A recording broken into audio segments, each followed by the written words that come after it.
Good morning বন্ধুরা, তোমরা কেমন আছো? আশা করি খুব ভালো আছো। আমি খুব ভালো আছি। তো আজকেও তোমাদের কাছে রেসিপি নিয়ে হাজির হলাম। আজকে আমি বানাবো শীষ পালং দিয়ে চচ্চড়ি। চচ্চড়ি বহুভাবে খেয়েছো, আজ আমি যেভাবে বানাচ্ছি সেভাবে তোমরা অতি অবশ্যই একবার হলেও বানিয়ে খেয়ে দেখবে।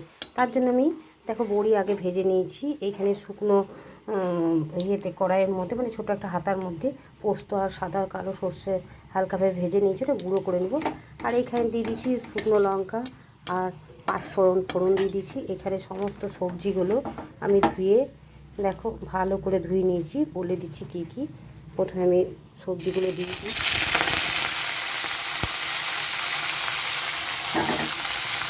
দিয়ে দিচ্ছি এর মধ্যে শীষ পালং আর ডাঁটাগুলো দেখো একদম টাটকা গাছে, বেগুন, মূলো, তারপর কুমড়ো, গাজর, হ্যাঁ, আরও মটরশুঁটি, ধনে পাতাটা পরে দেবো, এখন দিয়ে এই দিয়ে আমি একদম ঘরোয়া উপায়ে চচ্চড়ি বানাবো শীষ পালঙের চচ্চড়ি। তোমরা অনেক রকমভাবে খেয়েছো, একবার এইভাবে অতি অবশ্যই বানিয়ে খেয়ে দেখো। দিয়ে দিলাম পরিমাণ মতো নুন আর হলুদটা দিয়েও ভালো করে মিশিয়ে নেব। আর দিয়ে দেবো সামান্য পরিমাণে লঙ্কার গুঁড়ো, একটু কালারটা যাতে ভালো আসে, আর সামান্য পরিমাণে চিনিটা যদি তোমরা না চাও তো দিতে নাও পারো, কিন্তু চিনিটা দিলে একটু মানে সব রকম স্বাদটাই পাওয়া যাবে। তাই আমি একটু চিনি আর লঙ্কার গুঁড়ো একটু দিয়ে দিলাম চিনি আর লঙ্কার গুঁড়ো। চিনিটা আমি একটু বেশি পরিমাণে দিলাম, যাতে একটু মিষ্টি মিষ্টি ভাব থাকলে পরে খেতে ভালো লাগবে। তোমরা যদি না চাও তো স্কিপ করে যেতে পারো। এবারে ভালোভাবে ঢাকা চাপা দিয়ে নেড়ে চেড়ে নেব। দেখো যত নাড়বো তত আস্তে আস্তে অনেকটা কমে যাবে। এইভাবে আমি ঢাকা চাপা দিয়ে এখন আমি ভালো করে নেড়ে চেড়ে নেব। আর দিয়ে দিলাম অর্ধেকটা ছোটো টমেটো দিয়ে দিলাম, আর কতগুলো কাঁচা লঙ্কা। বন্ধুরা, চচ্চড়িতে যত রকমের সবজি দিবে ততই টেস্ট হয়।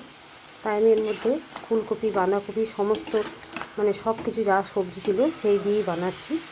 এইভাবে তোমরা মানে সর্ষে পোস্ত বেটে না জলে বেটে ভেজে এইভাবে বানিয়ে খেয়ে দেখবে, দারুণ লাগে খেতে। এইভাবে আমি বেশ কিছুক্ষণ নেড়ে চেড়ে নেবো। এখন জল একদম ব্যবহার করব না, কারণ সবজির গা থেকে যে জলটা বেরোচ্ছে তাতেই সেদ্ধ হয়ে যাবে। পরে প্রয়োজন হলে তখন দেখে নেব। এখন আমি ঢাকা দিয়ে দেবো, আর ওই সর্ষে পোস্তটা আমি গুঁড়ো করে নিয়ে চলে আসবো। দেখো বন্ধুরা, ঢাকাটা খুলে নিলাম।